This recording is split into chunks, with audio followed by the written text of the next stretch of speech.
If you don't know what the next step is, I can't give you a specific answer because the next step is different for different people. What did I do? I worked on my sports career. I thought it might make me some money. It didn't. But I thought if I could become the world champion at kickboxing, I'll have some fame and some money and a good life, and I can use that money to invest in things and set myself up. And I pursued a sports career. Now, if you're not built like me and you're not designed like me and you're not big like me, maybe a kickboxing career isn't right for you. But certainly the world of professional sports is good for anybody with an athletic background. I'm terrible at soccer. You might be good at soccer. There's nothing wrong, instead of going to university, applying yourself towards some type of professional sport, whether it be long jumping, weightlifting, boxing, whatever you're good at. Because these people, let's be honest, are some of the most successful people in the world.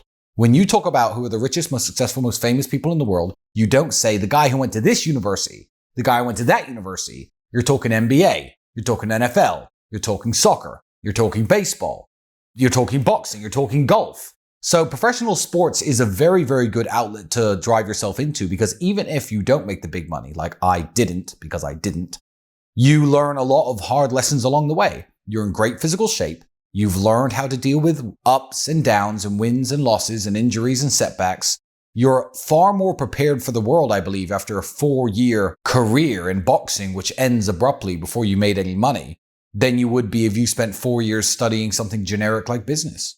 A lot of people end up working fast food jobs after university because they believe that doors are going to open because the degree is given to them. They get this message from their parents. They get this message from the matrix, the media. They're sold this dream that you're going to come out of university with a degree and everybody's going to want to hire you, and you're going to be a high value member of society that's going to just jump into this 75 grand a year, $100,000 a year job.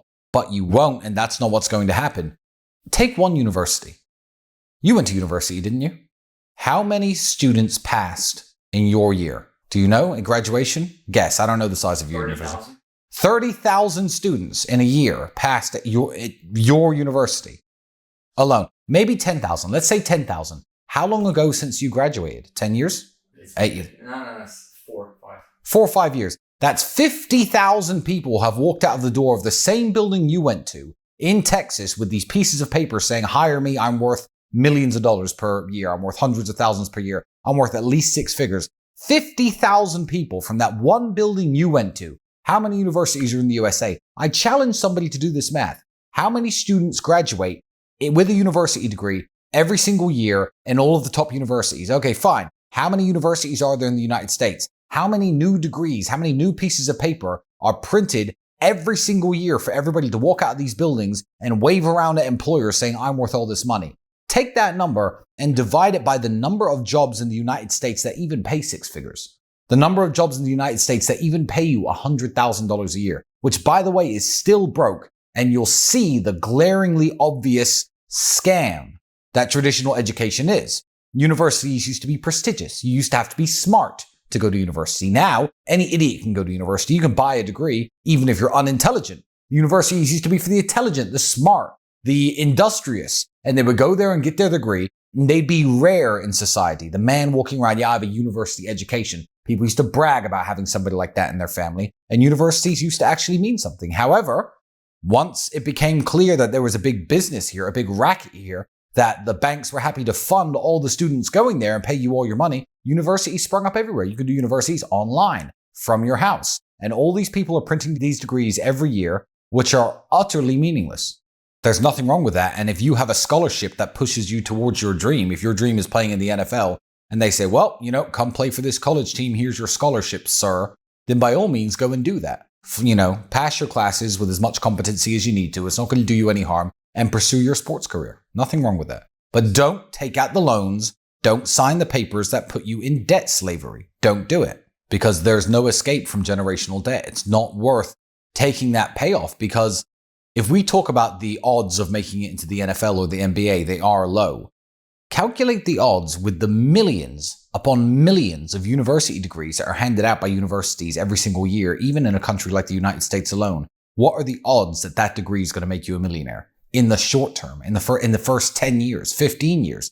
The odds are, I'd say, a lot worse than somebody who's pretty good at football trying to be an NFL prospect. So what's the actual payoff? Signing those papers and getting into debt slavery.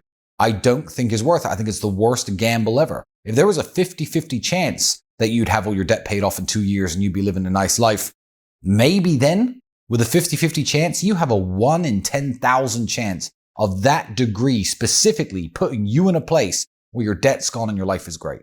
A brokey is somebody who cannot live within the means that they dream of to have a great standard of life. I understand that there are people who don't make very much money, who live on a farm, grow their own food, have apple trees in their garden, have a wife, have chickens, have pigs, have cows, have their family, and they're bringing in 60, 70,000 a year, but they're living in a field of abundance. Their life still has abundance and they have everything they want because they've manufactured a system in their life where they have everything they want.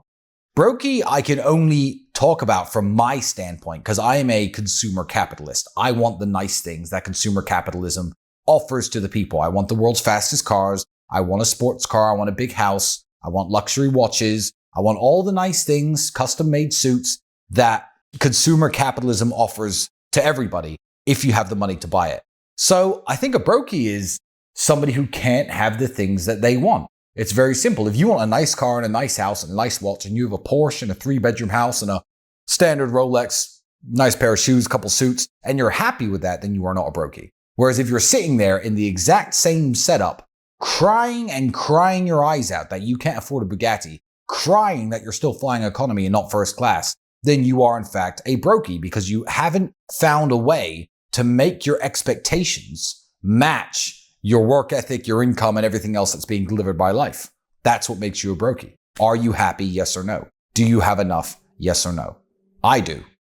Graduating out of brokey land today in today's society isn't about being a millionaire. It's about having a high income. And I would put that income somewhere along the lines of $500,000 to $1 million per year in income, because that is enough to take care of all of your creature comforts, to live, to eat, to do whatever you like, to have a few nice things, even to have a nice car, and still put hundreds of thousands away every year. Hundreds of thousands is going somewhere else, into crypto, into offshore, maybe into a Dubai real estate play that you're doing. That's the only way to truly escape the matrix. I think you need $500,000 to $1 million per year. Then you're comfortable, and then you're literally no longer a brokey. You will have things that less than 1% of the population gets to have, like a second home, like a home owned outright in these days, like a fast car. If you're clearing $35,000 a month after your taxes, then you're no longer a brokey. You're not rich. You're not successful. You're not in the top 1%. You're not a baller, but you're not a brokey. 35,000 is the benchmark. I'll tell you how university degrees have become inflated. In the same way the word model has become inflated. I am 36 years old, and I remember a time there was 2 or 3 girls in my hometown who I knew were models. You'd find them on pictures of shampoo bottles and on TV commercials, and you'd be like, this girl from my town is a model. With the advent of Instagram, which is essentially a university that prints out model degrees, what's happened is the word model is meaningless now. Oh, I'm a model. Wait, you make a very decent living and make a great income doing professional modeling. Well, no, but I have this Instagram profile and I get booked for various jobs and photo shoots and all these people want to. There's no such thing as a model in the traditional sense anymore. They're much harder to find because any girl who says she's a model, you're not impressed by it anymore. You have to actually look into their life. Does she have a great agency? Is she at London Fashion Week? That's my test.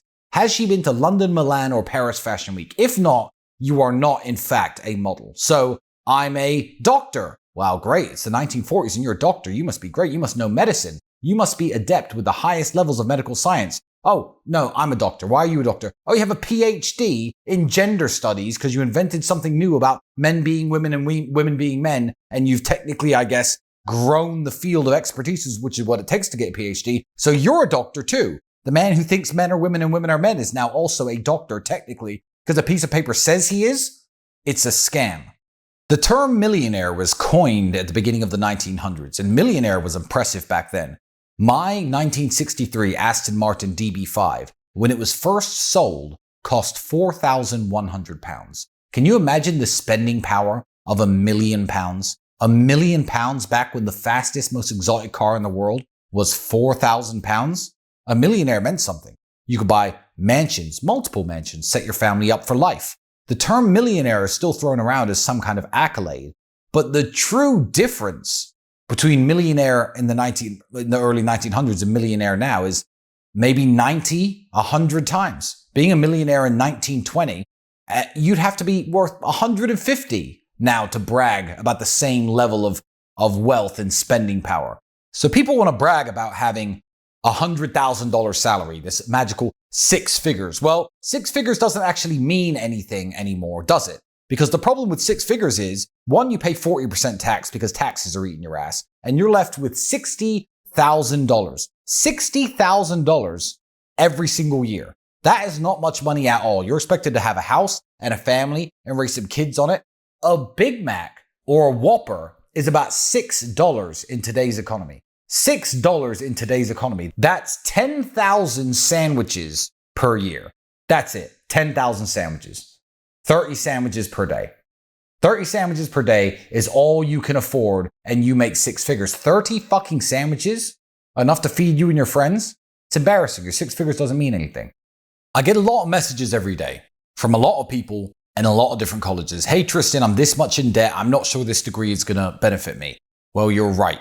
You're absolutely right. That degree probably isn't going to benefit you. Now, I'm not a hater of classical education. If you want to be a lawyer, you have to study law. If you want to be a doctor, you have to study medicine. You have to become a registered chartered accountant in most countries to be an accountant. There are reasons why you need that piece of paper to get into a certain field of work. But if you don't know what you want to do with your life, education in the classical sense is the worst decision you can make. And let me tell you why. They know it's a scam. And I can prove that they know it's a scam because the entire borrowing power of young people, the entire credit system that gives you the ability to borrow large sums of money is a monopoly directed in one direction and one direction only, and that is education. If you said, I want to get a pilot's license, let me borrow $100,000 from the bank, please, for flying lessons so I can go fly for a commercial airline, they'd say no. If you had the best business plan anyone has ever come up with and said, I need $100,000 to launch this new company, it's going to make us millions and billions, but you're an 18-year-old kid, they will say no. They'll say yes to something like that only if you have a degree. However, if you're from Ohio and you say, I want to go study gender studies because it's going to make me a more successful, more useful member of the future workforce, can I borrow $100,000? They will say yes in a second. And it's not because they think you're going to get rich. It's not because they think that you're going to pay them back. It's because they now have you by the balls for the rest of your life. So if you have a direction you want to go in, you want to be a doctor, cool. Understand that they're going to have this tight grip on your balls for 10 to 12 years as you are a doctor until you break free from that slavery. But doctor makes sense because that's a job for life. If you don't know what you're going to do not give these people that hold over you. Just don't do it. Do something else. Join the real world.